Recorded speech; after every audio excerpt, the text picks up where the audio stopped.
Hey everyone, today I want to talk about a little bit of a less well-known topic and something that's not, or I've not seen covered in a lot of detail in textbooks. And I think people often forget about it, is the CO2 dissociation curve, so the carbon dioxide dissociation curve. Oftentimes we talk about oxygen dissociation curve, where we talk about saturation of oxygen to partial pressure. And when we're talking about SATs, we're usually talking about saturation hemoglobin. But when we talk about the CO2 dissociation curve, it's a little bit different.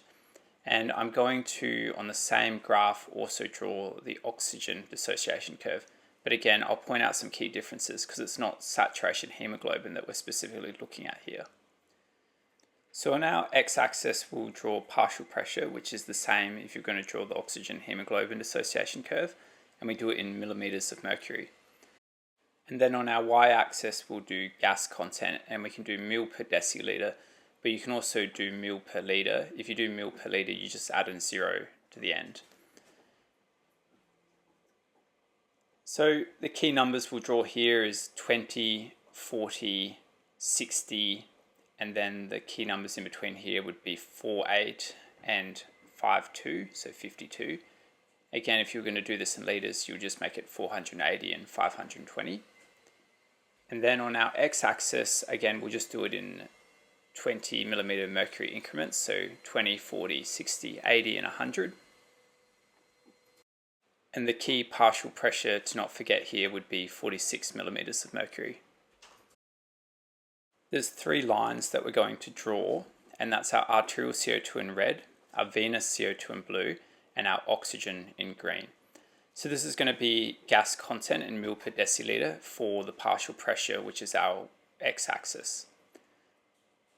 So for our red one, for arterial CO2, this is arterial content of CO2 at a given partial pressure.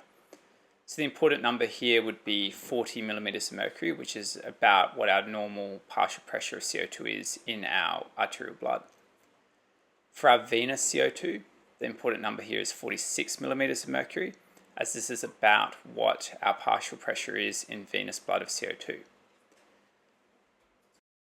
So as is apparent here, you can see that depending whether you've got oxygenated arterial blood or deoxygenated venous blood, the CO2 content for a given partial pressure is different. You can see that the content of CO2 in the arterial blood at 40 millimeters of mercury is about 48 mil per deciliter, while for our venous blood at 46 millimeters of mercury, it's about 52 mil per deciliter. But they're not on the same line. Essentially, you can see that if you had deoxygenated venous blood for the same partial pressure at 40 millimeters of mercury, you still have a greater CO2 carrying capacity within the blood. And this is the deoxygenated blood.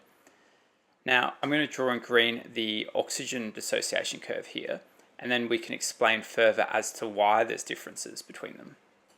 So you can see here that in green, the key points here would be the 100 millimeter of mercury point, the 40 millimeter mercury point, which is about the saturation or the partial pressure of oxygen in venous blood, and then the 60 millimeter of mercury point, which is the point at which the sigmoid shape becomes steep, and anything less than 60 millimeters of mercury is considered hypoxemia. So it's essentially our definition of hypoxemia.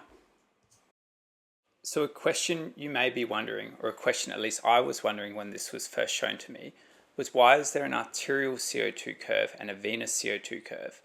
I understand why there's only one oxygen curve, because the saturation of oxygen is based on mostly hemoglobin saturation, and oxygen is mostly carried by hemoglobin. Only 2% of it is dissolved in blood. But when we look at the CO2 curves, you can see that if the blood is venous, meaning deoxygenated, it seems to be able to hold more CO2 than the arterial blood that holds less CO2 for the same partial pressure. And so if you link these points, so at the 40 millimeter of mercury point for CO2 carrying 48 mil per deciliter, this represents the blood that is very well oxygenated at about 100 millimeters of mercury with an oxygen carrying capacity of about 20 mil per deciliter, while the venous blood at 46 millimeters of mercury carrying about 52 mil per deciliter represents the deoxygenated blood, which is a oxygen partial pressure of about 40 millimeters of mercury carrying about 15 ml per deciliter, which is 75% Sats essentially, you can see here that the arterial CO2 has less carriage than the venous CO2 or the venous blood. So a relationship exists between oxygenated hemoglobin or deoxygenated hemoglobin and CO2 carriage. Now, if you've made it this far in the video, I'm willing to bet that you probably have already heard of this effect and this relationship, as it's known as the Haldane effect. And what the Haldane effect is that it states that deoxygenated hemoglobin binds CO2 more effectively than oxygenated hemoglobin. But oftentimes there's some confusion, as sometimes the Haldane effect is drawn on an oxygen hemoglobin dissociation curve. And what they're trying to represent here is that oxygen displaces CO2 from hemoglobin when the oxygen hemoglobin dissociation curve is left shifted, meaning that there's more affinity for oxygen, which happens in the lungs. But when we talk about the Haldane effect, we should really be talking about CO2 and the fact that the deoxygenated hemoglobin has better binding capacity for CO2, so it buffers it better. And there's two reasons why, and that's because deoxygenated hemoglobin itself is a good hydrogen ion buffer. So when there's more CO2 in the blood, for our Hasselbalch-Haldane equation, CO2 binds with water, becomes bicarbon hydrogen. That hydrogen is buffered, meaning there's more bicarb that's available. But hemoglobin itself also binds to CO2 directly as part of carbamino compounds. And these are one of the two ways that CO2 is buffered within the blood, or carried in the blood, I should say, rather than buffered. And the other way is through being dissolved within the blood. And I'll refer to the video I've already referred to before, but I'd talk about this in depth in my carbon dioxide carriage video that's linked above. So lastly, we'll just compare the actual shapes of the curve as they demonstrate some functions of the way oxygen and CO2 are carried. So for the oxygen dissociation curve, you can see that it's a sigmoid shape, and you can see that at the 60 millimeter mercury mark to the 100 millimeter mercury mark, there's a 40 millimeter of mercury difference, but there's only about a 2 to 3 ml per deciliter change in content. When you look at the CO2 curves comparing venous to arterial, you can see that for a 5 ml per deciliter change, there's a 6 millimeter of mercury change. And you can see that the content changes more dramatically per millimeter of mercury. Now, what this actually demonstrates is the way in which each of these are carried. So oxygen is carried on hemoglobin, and hemoglobin has 4 heme subunits that bind to 4 oxygen molecules.